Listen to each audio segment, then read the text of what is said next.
The bank took Daniel Carter's garage on a Tuesday. By Wednesday, half the town was talking about it. By Friday, everyone had an opinion. Most people assumed the same thing. Daniel had failed. After all, that's what repossessions meant, right? Failure. Bad decisions. Poor planning. At least, that's what people whispered. None of them knew the full story. Daniel's garage had served the town for nearly 20 years. Oil changes. Engine rebuilds. Emergency repairs. If a vehicle broke down at midnight, Daniel answered the phone. If an elderly customer couldn't afford a repair, Daniel quietly found a way. Nobody got rich. But everybody got home. Then the highway project came. A massive construction initiative backed by investors, developers, and one very aggressive financial institution. Property values changed overnight. Daniel fought to keep the garage. 4 months. But legal fees piled up. Interest accumulated. Deadlines arrived. Eventually the bank won. The garage was repossessed. Daniel packed his tools into an old pickup truck. His daughter Emma helped carry boxes. Neither complained. Neither cried. At least not where the other could see. The following Monday, workers arrived to inspect the property. The bank planned to sell it immediately. A representative named Victor Lang arrived in a tailored suit. He walked through the building with several investors. The structure is outdated. He pointed around the garage. Demolish it. Daniel happened to be collecting his final belongings when he heard the comment. He simply nodded. It wasn't his building anymore. His opinion no longer mattered. Or so everyone thought. That same afternoon, something unexpected happened. A massive armored vehicle rolled into town. The truck belonged to a private security company.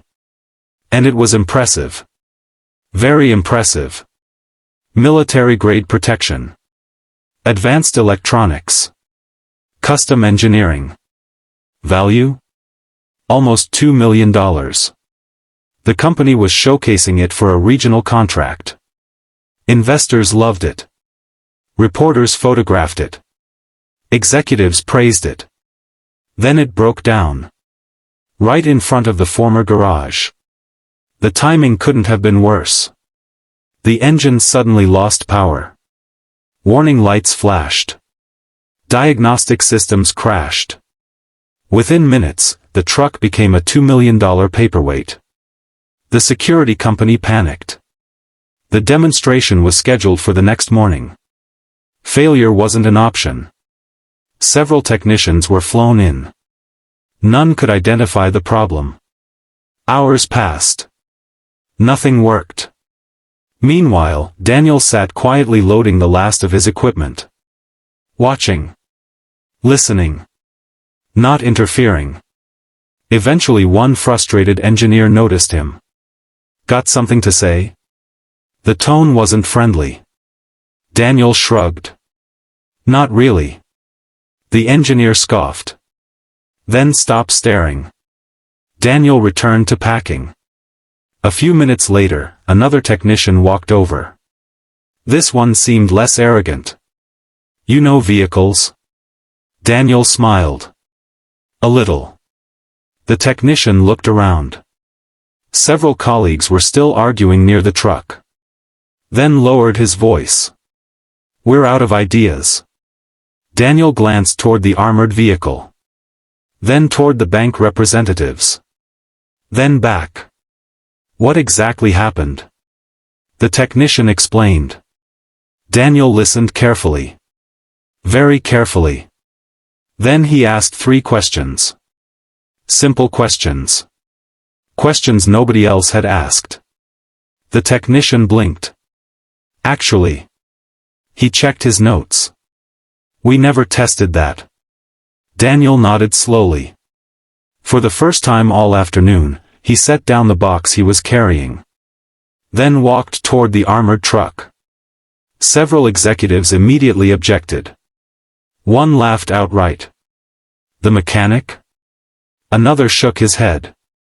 Seriously? Victor Lang smirked. The man whose garage was repossessed? The group chuckled. Daniel ignored all of them. Instead, he examined the truck quietly. 5 minutes passed. Then 10. Then 15. The laughter gradually stopped. Because Daniel wasn't guessing. He was investigating. Finally he stood up. And said 6 words that changed everything. Your diagnostics are hiding the problem. The lead engineer frowned. What? Daniel pointed toward a control module. Then explained something none of them had considered. Something that immediately made the engineer's face go pale. Because if Daniel was right, the truck's failure wasn't a mechanical issue. It was a design flaw. A flaw that could cost millions. And expose a secret the manufacturer had spent years trying to hide. The crowd gathered closer. Engineers. Executives. Investors. Reporters. Everyone stared at Daniel. The former garage owner wiped his hands on a shop rag and pointed toward the armored truck's control system.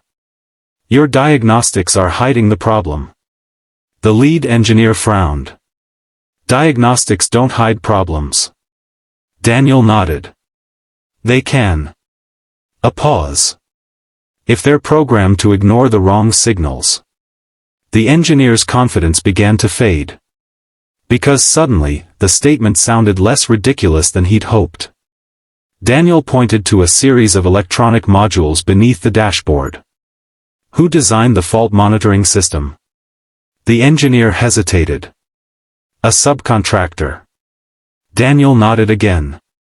That was exactly what he'd expected. For 20 years, he'd repaired vehicles of every kind. Farm trucks. Delivery vans. Emergency vehicles. Construction equipment. The more complicated the machine became, the more likely people were to trust computers instead of observations. And that was dangerous. Because computers only noticed what they were told to notice. Daniel explained what he believed had happened. A minor electrical fault had appeared in a secondary power distribution unit.